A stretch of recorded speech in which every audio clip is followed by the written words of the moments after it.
Em 2016 foi lançado um filme com o nome de Lion. Não sei se algum dos irmãos já viram esse filme.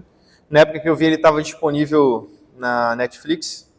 Hoje ele está na HBO, não ganho nada de nenhuma das duas produtoras de streaming. É um filme muito interessante.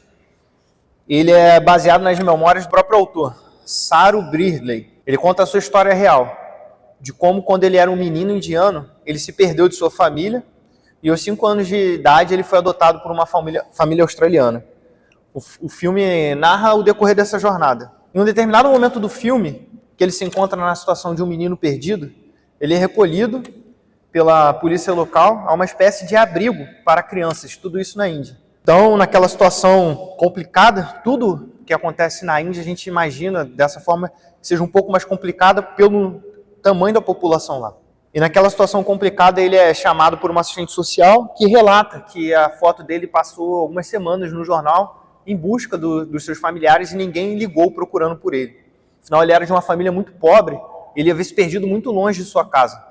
Essa mulher, ela afirma que o trabalho dela era tirar as crianças daquele local. E, de fato, ela havia encontrado uma família australiana que desejava adotar aquele menino. Então, Saro, aquela criança que havia crescido no interior da Índia, numa família muito pobre, estava a caminho de ser recebido por uma família de classe média, de uma cultura ocidental, completamente distinta daquela que ele havia visto em toda a sua realidade. Nesse momento, aquela criança que só havia conhecido a miséria, que só havia passado por dificuldades, e como se não bastasse, ainda em sua miséria, se perdeu da única pessoa que ele tinha um afeto, a sua mãe e de seu irmão, ele agora se encontrava num abrigo para crianças menores, órfãos, e naquele momento ele recebeu essa notícia de que a situação dele estava mudando. Então aquela assistente social, ela precisava preparar ele para o choque de cultura que ele enfrentaria. Então naquele filme tem uma cena em que ele é retirado daquele abrigo e ele é levado para a casa daquela assistente social. E que apontava justamente para uma casa muito mais coadunada com a vida no Ocidente, com a vida de uma classe média. Aquela criança que só conhecia a miséria até aquele momento, agora estava diante de uma mesa, diante de talheres, diante de uma vida típica de uma cultura ocidental, de uma vida em que ele viveria a partir dali, mas ainda não era dele, porque ele ainda não estava na Austrália, ele ainda se encontrava na Índia. Ele estava diante de uma vida maravilhosa que se apresentaria para ele, mas ainda não era a vida dele. De fato, isso também é um pouco verdade sobre nós. Nosso Pai, Deus, Ele nos adotou e nos tirou dessa terra perdida. Ele nos prepara para uma vida maravilhosa, mas que ainda não é a nossa vida. Porém, assim como aquela criança, assim como Saro, que ainda não estava na vida com seus novos pais adotivos, pôde desfrutar de um momento de alegria, de um momento de felicidade, de um momento de fartura, ainda na Índia, ainda na situação que ele se encontrava, nós também nessa terra podemos desfrutar daquilo que nos aguarda na vida eterna. Isso também era um pouco do que Paulo queria falar para os cretenses. Mas para a gente entrar nessa epístola, nós precisamos relembrar alguns pontos da qual nós já falamos semana passada. A verdade é que enquanto eu preparava o sermão, eu vi Tito, a gente resumiu em 2 sermões, e eles são bem parecidos em diversos pontos, apesar de algumas mudanças de perspectiva, o que faz sentido por ser dentro da mesma epístola. Mas a gente precisa relembrar melhor do nosso texto. Então vamos mais uma vez lembrar quem são os personagens dessa epístola. Como nessa série eu tenho abordado as epístolas pastorais, o seu autor, assim como as outras, foi Paulo. E assim como nós já falamos dessa epístola também.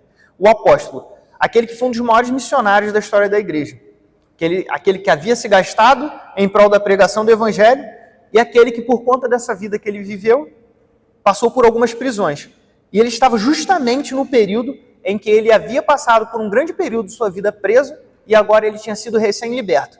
E assim o Paulo, recém-liberto, a primeira coisa que ele procura fazer é retornar a pregar o evangelho, é retornar a cuidar das igrejas. Mais uma vez, justamente aquilo que o havia lançado na cadeia, agora que ele está solto, ele retorna a fazer isso. Então, uma de suas primeiras ações na retomada de sua missão é passar na ilha de Creta, para consolidar o trabalho que existia naquela ilha. E ele fez isso acompanhado de Tito, a quem ele deixa lá naquela região, para tomar conta daquelas igrejas recém-formadas. Então, Tito, como falamos na semana passada, era um gentio convertido ao cristianismo, a quem Paulo considerava como amigo, como companheiro de confiança, como genuíno discípulo e filho na fé. Tito era um homem apto para resolver problemas difíceis. Ele já havia atuado na igreja problemática de Corinto. Aqueles que ainda não sabem disso, deem uma lida nas 2 epístolas aos Coríntios, vocês vão notar que não eram simples os problemas para aquela igreja. E justamente foi Tito que foi escalado para resolver os problemas naquela igreja. E na visão de Paulo, ele era a pessoa adequada para resolver os problemas e atuar nas igrejas de Creta, um local que era tão problemático como a já citada cidade de Corinto. Afinal, os cretenses eles possuíam uma fama extremamente negativa. Naquela época, ser comparado a um cretense era uma espécie de xingamento que fazia alusão a pessoas enganadoras e mentirosas.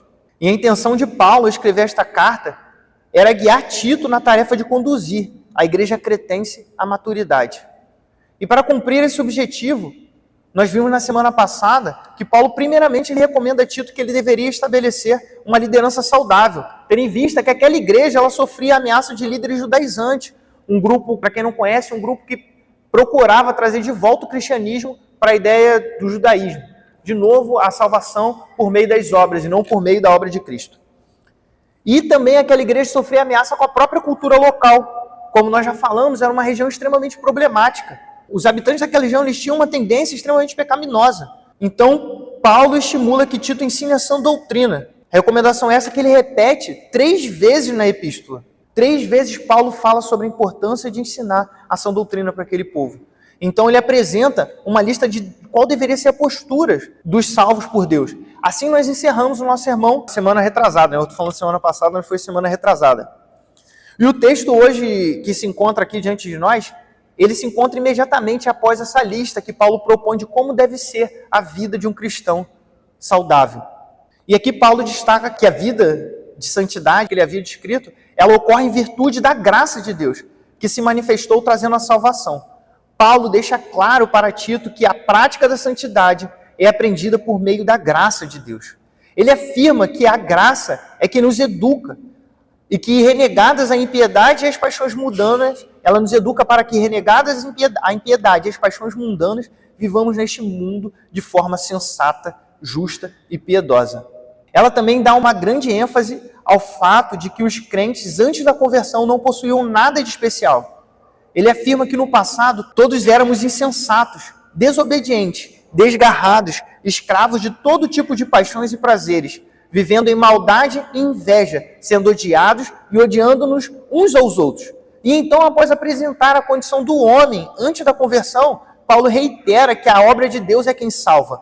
E aqui nós devemos destacar que no versículo 5 e 6 do capítulo 3, Paulo apresenta claramente como a Trindade age na salvação. Ele afirma, Deus nos salvou, não por obras de justiça praticada por nós, mas segundo a sua misericórdia.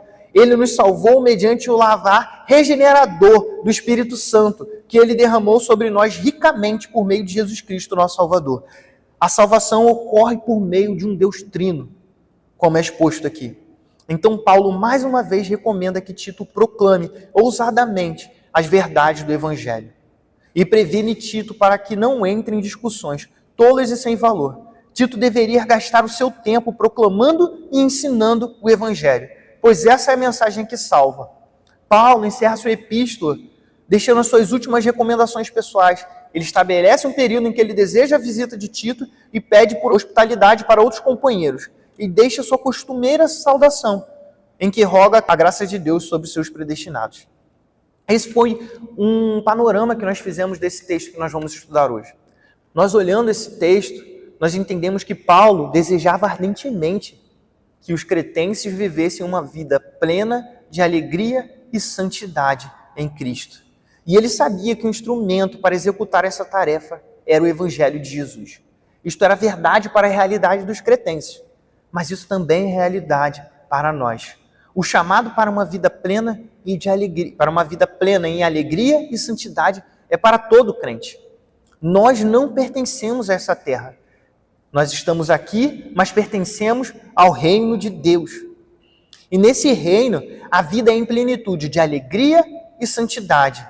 Nós aguardamos ansiosamente por esse dia. Nós aguardamos ansiosamente pelo dia em que nós estaremos unidos ao nosso Pai. Nós aguardamos com grande expectativa pelo dia que entraremos nessa terra prometida. Mas, como eu tenho dito muitas vezes aqui, nós já podemos desfrutar de uma vida que é segundo o reino de Deus aqui nessa terra. Eu sei que eu tenho sido repetitivo nisso, eu não sei se é porque eu tenho pensado muito nisso, se é porque eu tenho contemplado muito nisso, mas eu acredito que é porque os textos que têm me vindo falam muito disso. Isso é fato, porque eu tenho pregado sobre Paulo, e Paulo era alguém que olhava com grande expectativa para esse dia, porque essa é a nossa esperança. Este é um chamado para todos os crentes, de todos os lugares e de todas as épocas. Desfrutemos de uma vida que é segundo o reino de Deus. Esse chamado não se restringe ao momento da igreja, mas em toda a sua história. Cristo nos permitiu viver essa vida de alegria, ainda nessa terra. Então, o que devemos fazer para desfrutar dessa vida que Cristo nos viabilizou? O que devemos fazer para desfrutar dessa alegria a qual Cristo nos proporciona? Para desfrutar de uma vida que é de acordo com o reino de Deus, precisamos entender que somos salvos pela graça. Que nós somos salvos pela graça e não pelas obras, mas que nós somos salvos pela graça. A obra de salvação é feita exclusivamente por meio da graça. Nenhum de nós temos mérito algum nisso. Paulo descreve qual era a nossa situação antes da ação de Deus em nós. No capítulo 3, no verso 3, ele diz que nós, no passado, éramos insensatos, desobedientes, desgarrados, escravos de todo tipo de paixões e prazeres, vivendo em maldade e inveja, sendo odiado e odiando-nos uns aos outros. Nossa situação não era diferente e nem superior a de ninguém, a de nenhum ímpio, a de ninguém que não conhece a Cristo. Nós não possuíamos nada de especial para que Cristo desejasse nos salvar. Nós não éramos o centro do coração de Deus, como nós ouvimos por aí. Nós não éramos nada disso. Nós éramos pecadores, merecedores da ira de Deus. Essa era a nossa prática. Paulo ele se coloca nessa situação.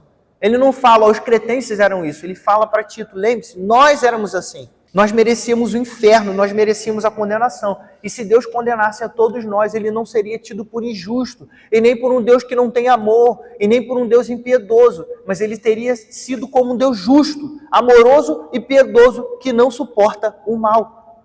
Então nós poderíamos ser mandados para o inferno e não teria mal algum diante de Deus sobre essa verdade. A humanidade está naturalmente em um estado caído, desde a queda de Adão, nosso pai. E nenhum homem consegue, por sua própria força, fazer o que é bom. Esta é a situação de todo homem que está diante de Deus. Alguns vão pecar de maneira mais intensa, outros de maneira menos intensa. Mas nenhum deles são justos perante Deus. Todos são pecadores e merecedores da ira.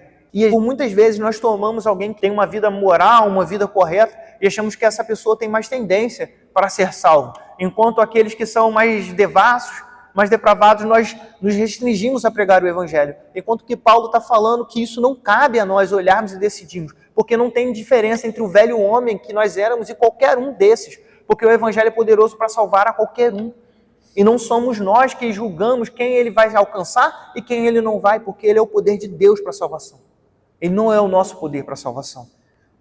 Mas essa situação, que é triste quando nós olhamos essa situação, quer dizer, depravação total. Essa situação a qual o homem se encontra, a qual a humanidade se encontra, ela só traz desesperança. Talvez se eu encerrasse o sermão aqui, só existiria tristeza, só existiria uma constatação do óbvio. Afinal, é fato que nós vemos que o mundo decai ao nosso redor. É fato que nós vemos que a injustiça cada vez mais prevalece, que a fome prevalece, que a doença, a tristeza e a maldade está diante de nós. Mas esse não é o fim da história. Eu sei que nós conhecemos bem essa verdade, eu sei que nós estamos aqui porque um dia nós nos rendemos a Cristo, eu sei que nós estamos aqui porque cremos que Cristo subiu na cruz em nosso favor. Mas é sempre bom relembrar essa verdade no nosso coração. É sempre bom que nós tragamos ela à vida, porque por muitas vezes nós, por estarmos acostumados a essa verdade, achamos que ela é uma verdade pequena, que ela é uma verdade simples e que ela é banal. Meus irmãos, não estamos falando de uma banalidade, estamos falando de homens que estavam indo para o inferno e foram salvos por um Deus justo, gracioso e fiel, por um Deus misericordioso. Esse é o maior acontecimento de todo o universo. Isso sempre deve despertar alegria em nossos corações. Cristo trouxe vida para nós quando nós estávamos mortos. Existe uma esperança para o homem caído. Nós não somos capazes de nos salvar, nós não fomos capazes. Nós não teríamos nada para oferecer. Nós estávamos presos na morte e ficaríamos lá. Mas Deus pode fazê-lo. Deus pode nos salvar. E não somente pode, como Ele o fez. A graça de Deus se manifestou, trazendo salvação a todos. A graça manifesta de Deus é Cristo Jesus. Cristo é a graça de Deus manifesta entre nós. Deus manifestou a sua graça enviando o seu Filho unigênito. Deus manifestou a sua graça, esvaziando-se a si mesmo e vindo andar entre nós. Deus se fez homem. Deus entrou no estado de humilhação, andou entre nós para nos salvar. E Ele não somente fez isso vivendo entre nós, Ele fez isso na cruz. No verso 14 do capítulo 2, Paulo diz: Ele deu a si mesmo por nós, a fim de nos remir de toda iniquidade e purificar para si mesmo um povo exclusivamente seu, dedicado à prática de boas obras. Jesus na cruz assumiu nossa culpa e recebeu em si a punição pelos nossos pecados. E dessa forma Ele nos remiu e nos adquiriu para si. Deus nos comprou para si. Outrora nós pertencíamos ao pecado, outrora nós éramos escravos do pecado para a morte. Mas agora nós fomos comprados por Cristo Jesus por preço de sangue e pertencemos a Ele. E nós que outrora éramos escravos do pecado para a morte, agora somos escravos de Cristo. E não somente somos escravos de Cristo, nós somos escravos da justiça, mas não somente isso. Nós somos filhos de Deus, co-herdeiros com Cristo. E nós antes que pertencemos à morte, agora pertencemos à vida. A salvação foi executada do começo ao fim pelo Deus Trino. A salvação foi uma ação integral de Deus. Ela não foi uma ação nossa. Todas as ações na salvação foram dele. No verso 5 do capítulo 3 nós lemos: Ele nos salvou, não por obras de justiça praticada por nós, mas segundo a sua misericórdia. Ele nos salvou mediante o lavar regenerador e renovador do Espírito Santo. A nossa justiça não somou nada para a salvação. Se dependesse de nossa justiça, nós seríamos condenados. Nós fomos salvos segundo a misericórdia de Deus. E como isso se deu em nós? Paulo afirma que somos salvos mediante o lavar regenerador e renovador do Espírito Santo. O Espírito Santo opera em nós a regeneração. A regeneração é o ato de Deus por meio do qual o princípio da nova vida é implantado no homem. A disposição do governante da alma, a disposição governante da alma se faz santa e assegura-se o primeiro exercício santo desta nova disposição. É óbvio que essa formulação não é minha, né? É de Berkhof. Por isso ela é tão robusta assim. Mas essa formulação, ela aponta para o que é a regeneração. Essa regeneração que é operada em nós pelo Espírito Santo.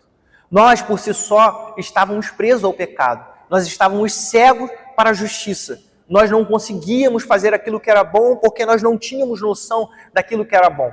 Nós sempre costumamos ouvir muitos testemunhos de pessoas que se converteram e falando: eu era vazia e quando encontrei Cristo eu fui preenchido, eu não conseguia preencher nada com aquele vazio. O fato é que isso muitas vezes incorre numa falsa percepção.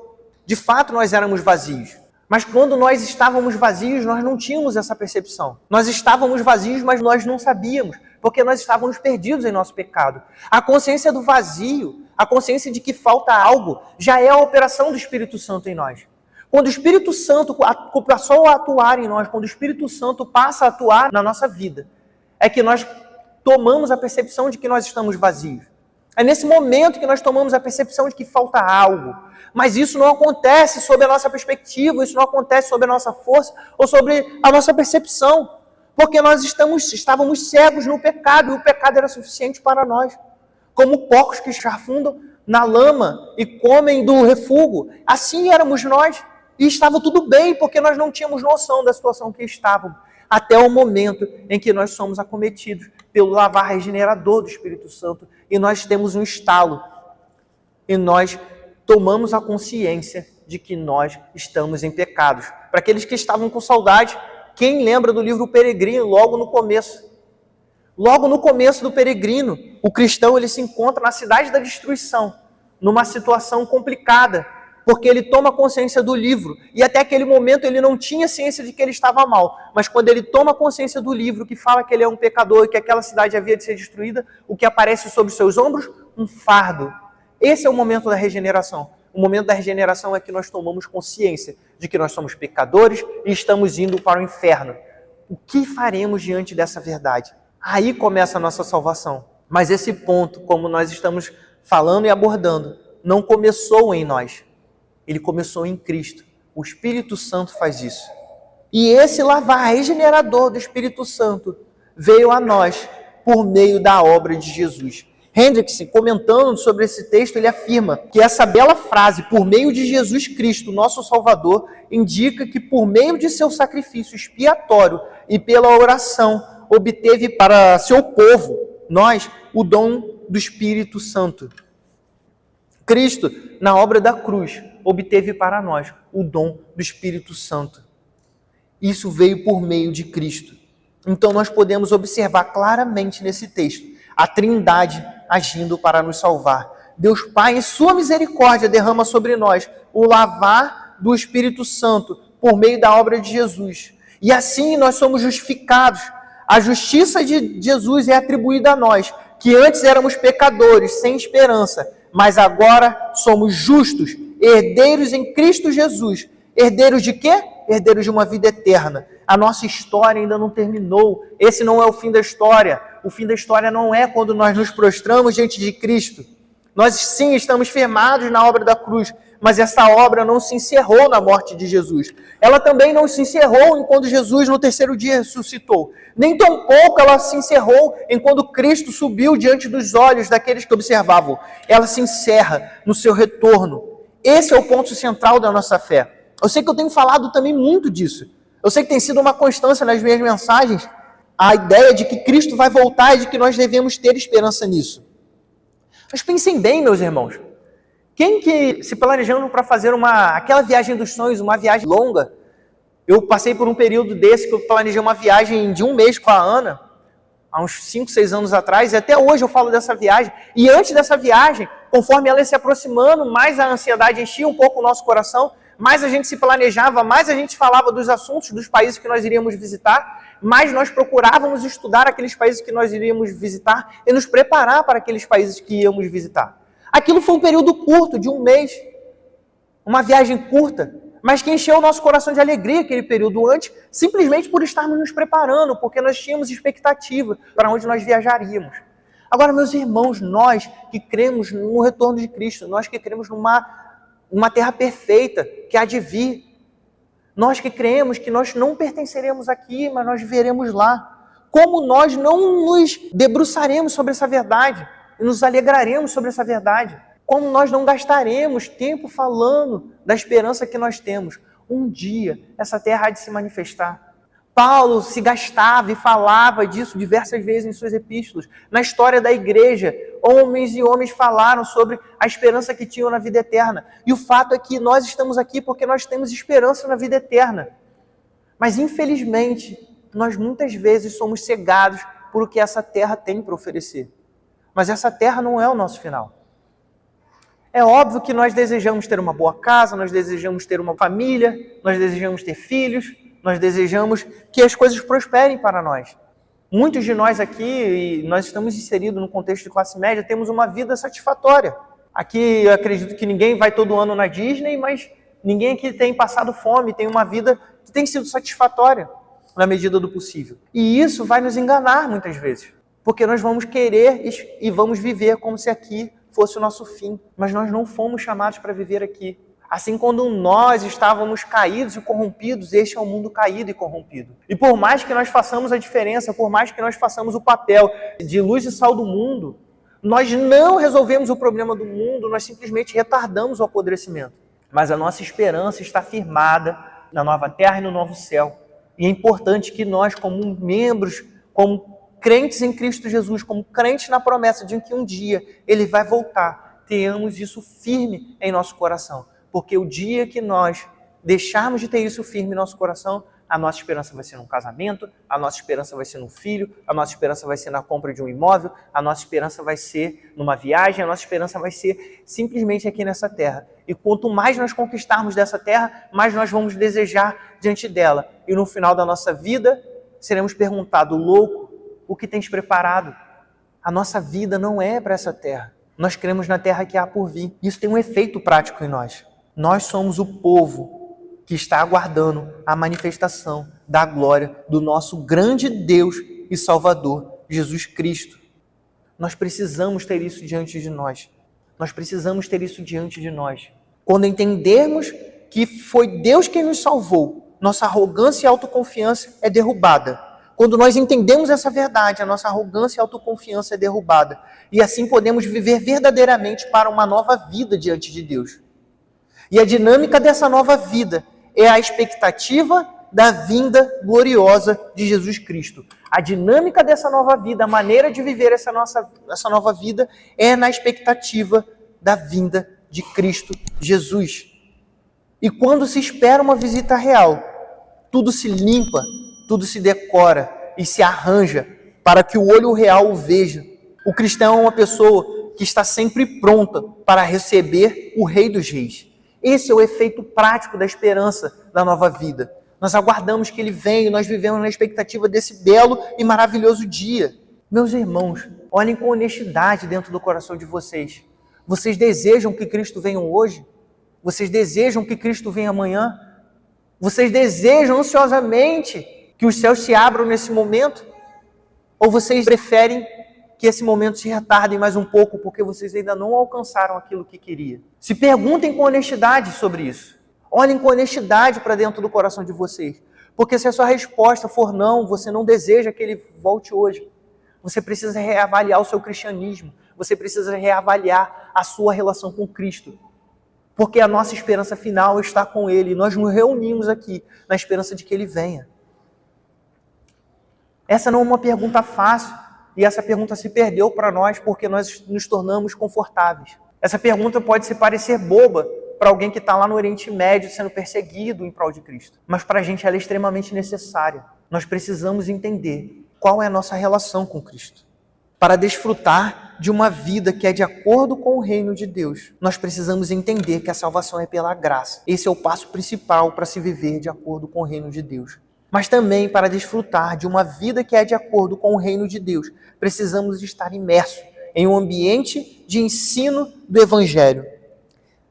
Como eu falei, nessa epístola, Paulo recomendou 3 vezes que Tito se dedicasse a ensinar as verdades do Evangelho aos cretenses. Este é um assunto importante na vida do crente. Precisamos conhecer bem aquele que nos salvou e como ele nos salvou, para assim viver de acordo com a salvação que nos alcançou. Assim como os cretenses, estamos cercados por falsos mestres que procuram nos enganar, normalmente com interesses escusos, normalmente com interesses financeiros. E o ensino deles é como um veneno e de forma alguma nos leva para diante de Deus. Essa é a sociedade que a qual estamos inseridos e infelizmente essa é a realidade de muitas igrejas que nós vemos hoje. Então hoje nós não temos mais a segurança de entrar em qualquer ambiente litúrgico, acreditando que nós seremos ensinados pelo Evangelho. Porque muitos de nós que já frequentamos outros locais sabemos que muitas vezes o que ouvimos são mentiras, o que ouvimos são aberrações, o que ouvimos são coisas que não falam acerca do Evangelho. E coisas que são veneno para nós. São coisas que não vão nos ensinar como viver de maneira santa e justa diante de Deus. Como viver a vida que é de acordo com o reino de Deus. Portanto, precisamos estar em um ambiente de ensino verdadeiro do Evangelho. Isso implica que, além de aprender, também devemos ensinar. Esse é um chamado para todos nós. Nós aprendemos ensinando uns aos outros aqui nessa comunidade.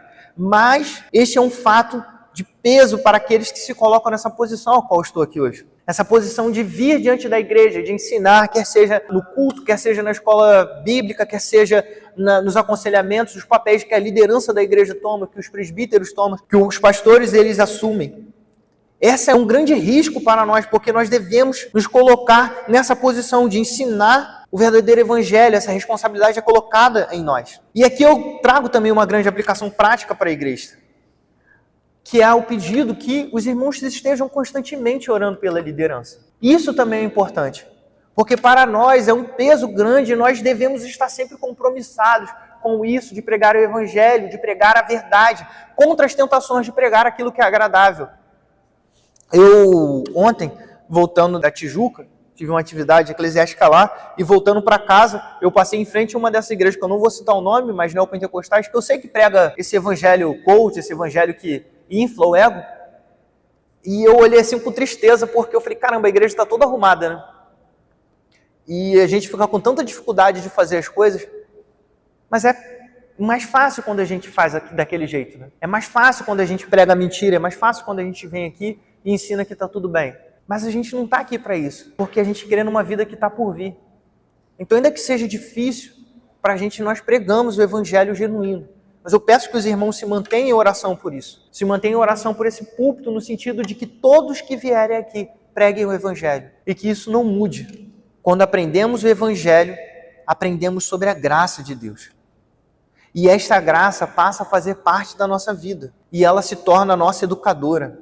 Paulo diz no versículo 12 do capítulo 2 que a graça nos educa para que, renegadas a impiedade e as paixões mundanas, vivamos neste mundo de forma sensata e justa.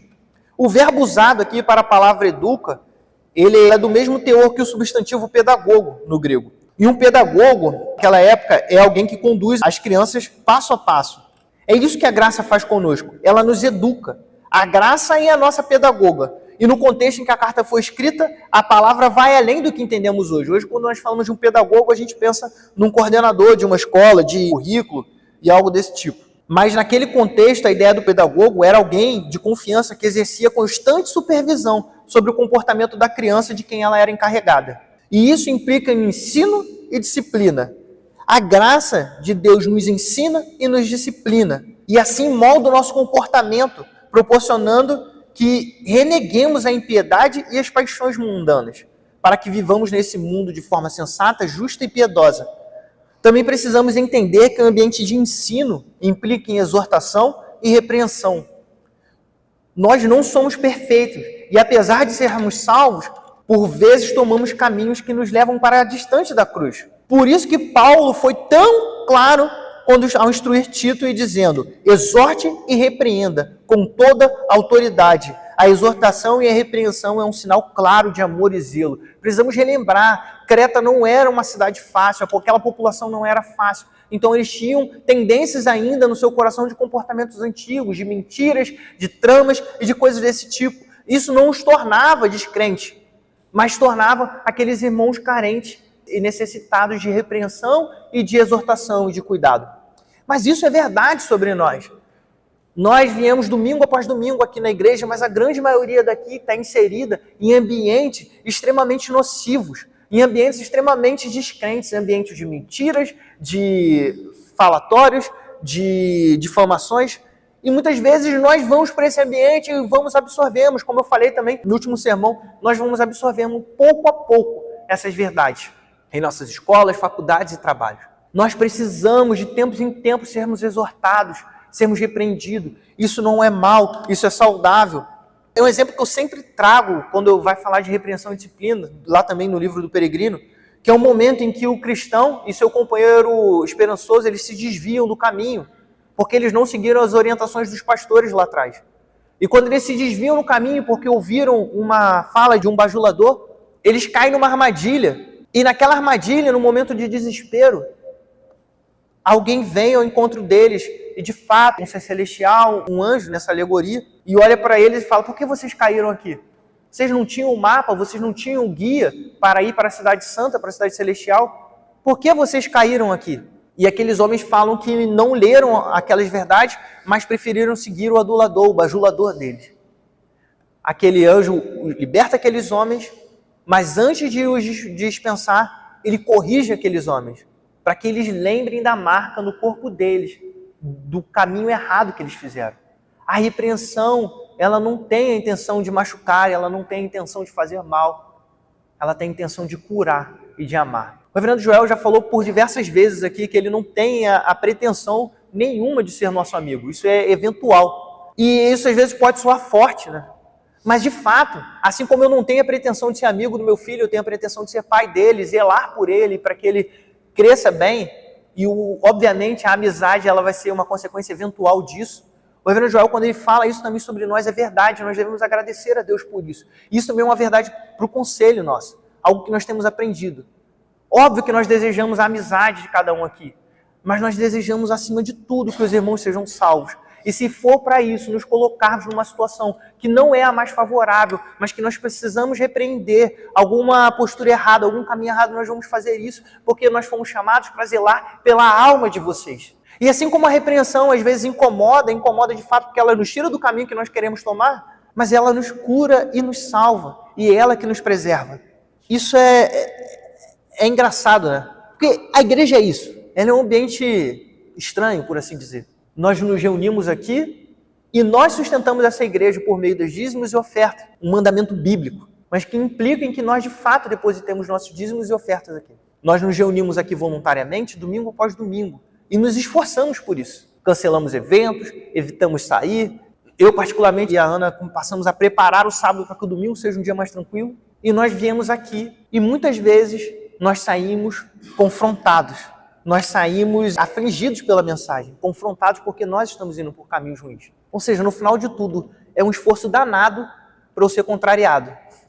Mas isso é a igreja. E se a igreja não está fazendo isso, meu irmão, tem algo errado.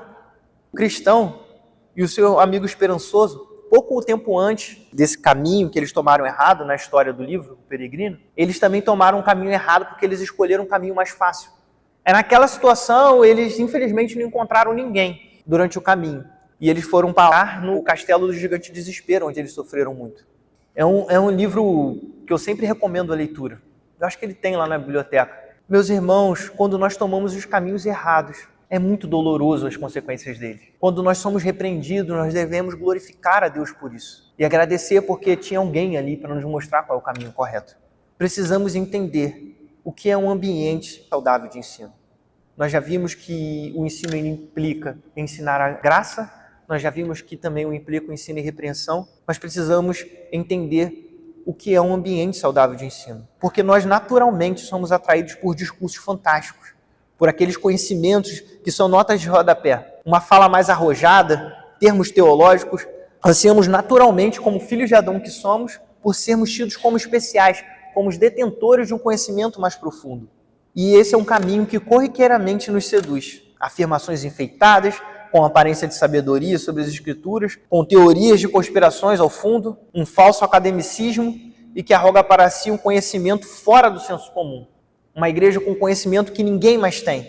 Um público com conhecimento que nunca foi descoberto antes na história da igreja. A internet está cheia de falsos mestres ensinando novidades sobre a Bíblia. Você não precisa procurar muito, vai vir alguém falando que nós estamos sendo ensinados errado, que não era assim, fazendo conexões surpreendentes entre textos, pulando versículos e coisas desse tipo. Esse não é um problema atual, ele não é um problema que é oriundo da internet. Isso acontece desde o nascimento da igreja. Porque essa também foi uma ameaça que a igreja enfrentou em seu nascimento, chamado de um pré-gnosticismo, a qual muitos filósofos arrogavam que tinham um conhecimento profundo sobre quem era Deus e tentavam corromper a igreja. E o fato é que um discurso arrojado, ele é encantador. Então os irmãos deixam de desejar aquilo que é simples e procuram aquilo que é mais profundo. Não é à toa que nós vemos mais de uma vez a repetida recomendação de Paulo para que se não gaste tempo com essas discussões tolas. Elas não têm valor algum para a salvação. Um ambiente de ensino das Escrituras não é um ambiente repleto dessas discussões vazias. Um ambiente de ensino das Escrituras não é um ambiente em qual nós vamos falar de pontos profundos e de coisas que não têm aplicabilidade nenhuma para nós. Quando eu falo sobre um ambiente de ensino saudável de teologia, não é sobre um ensino saudável sobre o Evangelho, não é para que procuremos igrejas que falem coisas da qual nós entendemos apenas 20%, só para ter tidos como intelectuais. Muitas vezes nós vamos a lugares que a gente ouve a pessoa falando e você notadamente percebe que a pessoa não sabe nem do que ela está falando, mas simplesmente pela beleza do falar, simplesmente pela beleza do que ela está falando, das palavras difíceis, e nós nos esquecemos da simplicidade do Evangelho. Muitos irmãos procurando um conhecimento mais profundo se perderam nesse caminho. E eu tive irmãos assim que caminharam ao meu lado, que foram parar em seitas, que retornaram ao catolicismo, ou foram procurar uma religião que estava completamente distinta daquilo que a Bíblia expõe, porque desejavam conhecer mais do que aquilo que é revelado, porque desejavam ser mais do que os outros. Um ambiente saudável de ensino é onde o Evangelho é pregado, ousadamente, ainda que ofenda a nossa consciência pecaminosa. A prova cabal de que você está num ambiente de ensino saudável, essa é a mensagem, por vezes te consola, e por vezes te confronta. Agora, se você está no local onde essa mensagem te exalta, aí sim, meus irmãos, fujam, se preocupem, porque uma mensagem que exalta não é evangelho. A mensagem do evangelho, ela levanta os abatidos, sim, ela consola aqueles que estão derrotados, ela confronta aqueles que estão exaltados. Esse é o papel do evangelho, mas ela não exalta homens pecadores que foram salvos pela obra de Deus. Infelizmente, nós temos vivido locais assim, com mensagem que exalta a quem nós somos. Esse é o segredo de igrejas prosperarem. Esse é o segredo de fazer grandes igrejas e fazer isso rápido. Eu não estou falando que toda igreja que é grande é assim. Eu estou falando que toda igreja que faz isso, ela cresce rápido. Porque nós precisamos de um ego inflado. Mas nós não pregamos isso.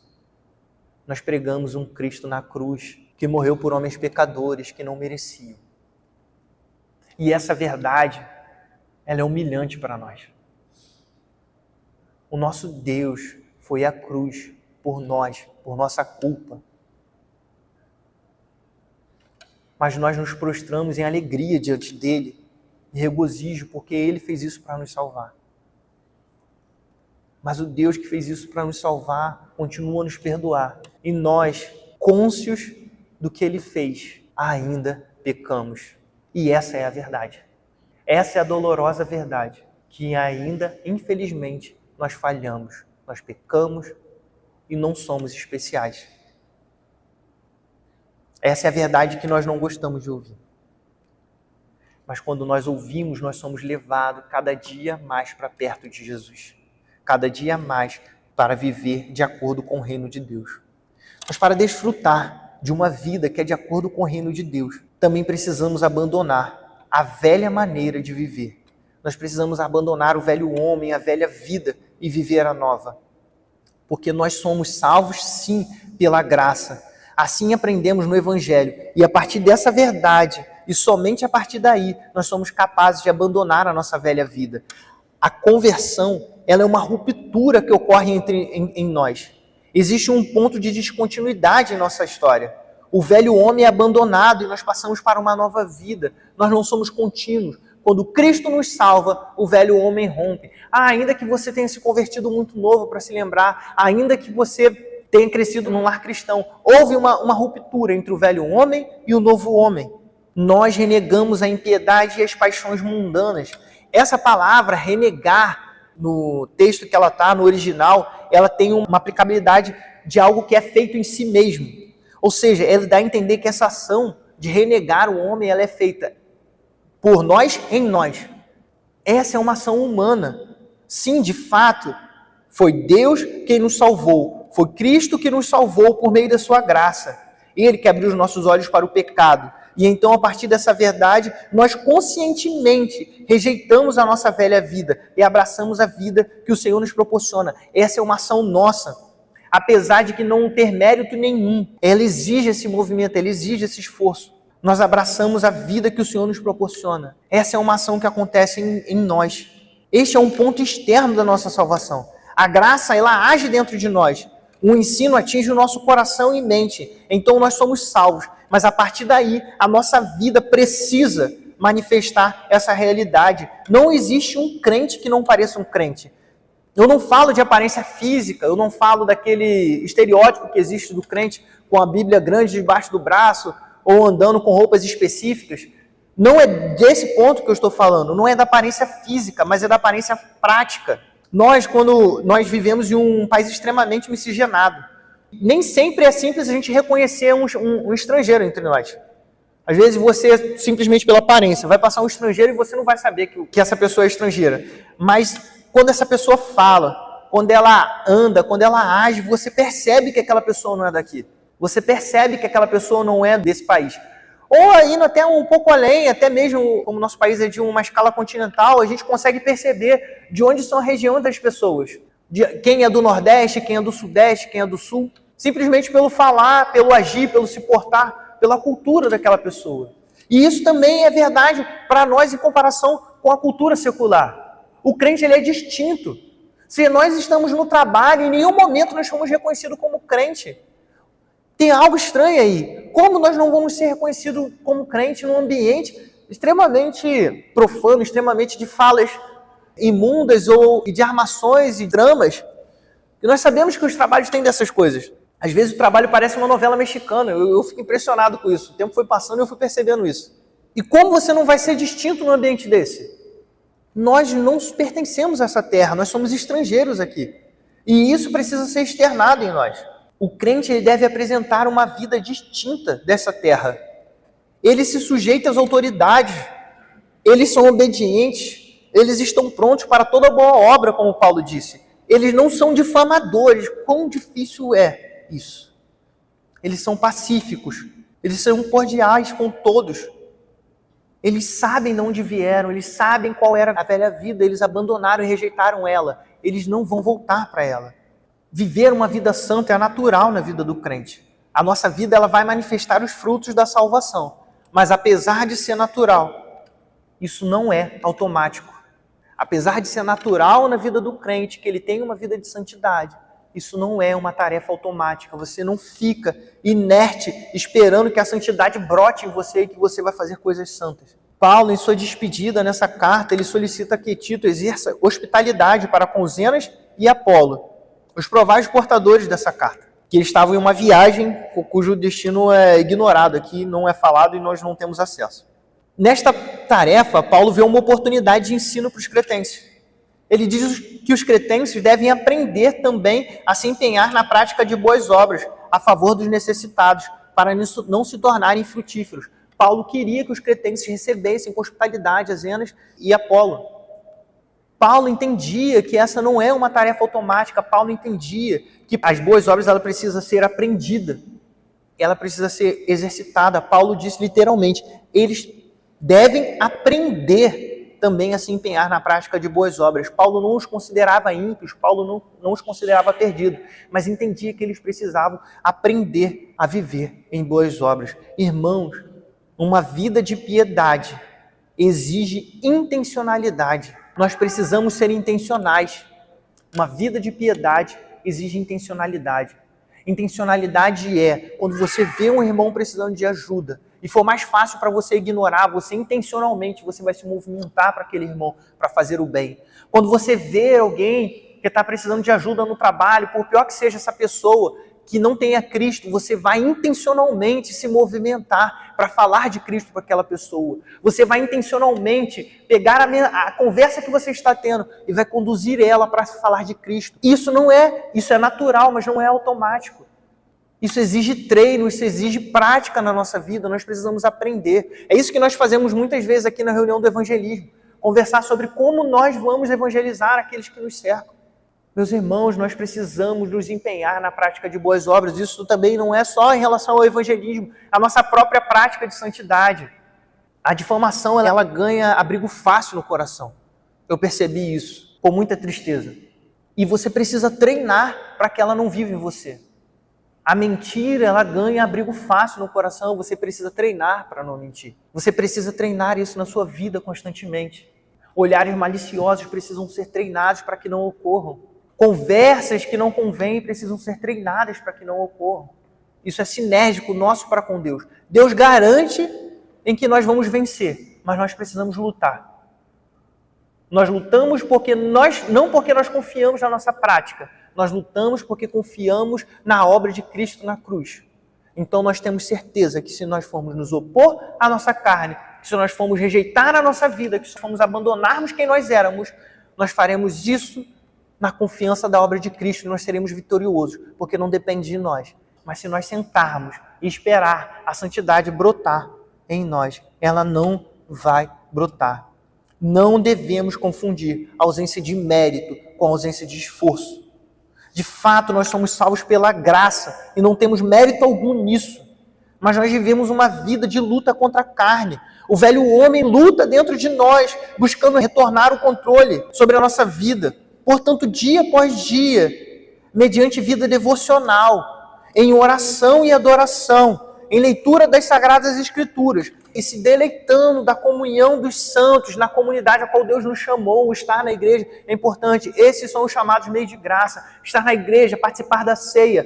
Tudo isso corrobora para que nós vivamos e tenhamos capacidade para lutar contra o pecado. Agora, se nós não nos dedicamos a uma vida de oração, se nós não lemos as Escrituras, se nós não gastamos tempo adorando ao Senhor, se nós não participamos da comunidade dos santos, se nós não vimos a igreja, se nós trocamos a igreja para ir num jogo, se nós trocamos a igreja para ir num show, se nós trocamos os nossos momentos devocionais para assistir uma série, se nós trocamos isso por qualquer outra coisa que não seja Deus, não adianta que não haverá santidade em nós. Não adianta, porque nós não teremos capacidade, porque nós estamos escolhendo fazer as coisas pela nossa própria força. Mas se nós buscarmos essa força para vencer o pecado, em Cristo Jesus, nós venceremos o pecado. Nós deixaremos o nosso velho homem, nós renegaremos a nossa vida pregressa e nós abraçaremos a vida a qual Deus tem posto diante de nós.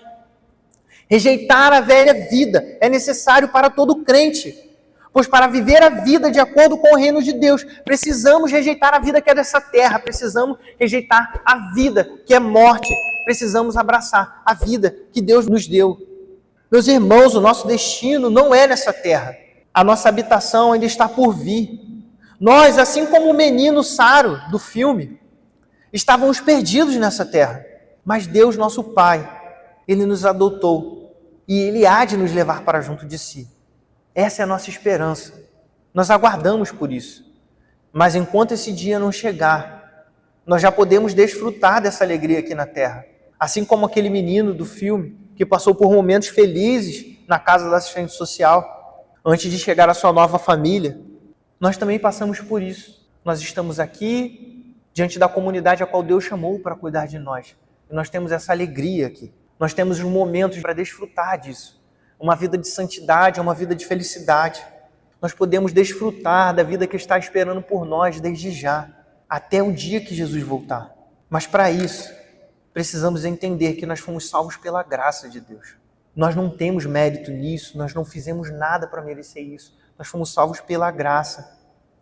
E ciente disso, precisamos viver em um ambiente onde esse ensino é próspero, precisamos fazer com que essa verdade seja parte da nossa vida, precisamos nos deleitar na verdade de que foi Cristo que nos salvou, precisamos nos deleitar na verdade do Evangelho. E se queremos essa nova vida, precisamos rejeitar quem nós éramos. Nós não podemos conservar o velho homem, assim como nós não podemos conservar a nossa vida nessa terra. Coloquemos a nossa esperança não no amanhã, não no que nós teremos aqui, não na nossa vida que nos aguarda, mas coloquemos a nossa esperança na vinda de Cristo. Ansiemos por ela, abracemos ela, oremos por ela, desejemos ela, porque Cristo há de nos buscar. Vamos orar mais uma vez?